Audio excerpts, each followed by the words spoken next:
স্লোভাকিয়ার পূর্বাঞ্চলে দুটি ট্রেনের মুখোমুখি সংঘর্ষে অন্তত ৬৬ জন আহত হয়েছে।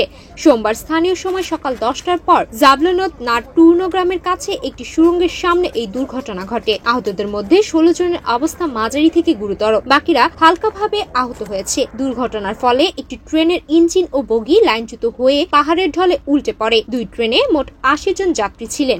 রেল কর্তৃপক্ষ জানিয়েছে, ট্রেন দুটি এমন স্থানে সংঘর্ষের শিকার হয়েছে যেখানে মুখোমুখি দুটি রেল লাইন অতিক্রম করে একটি লাইনে মিশে গেছে। এই দুর্ঘটনার কারণ জানতে ইতোমধ্যে তদন্ত শুরু হয়েছে বলে জানিয়েছে দেশটির কর্মকর্তারা।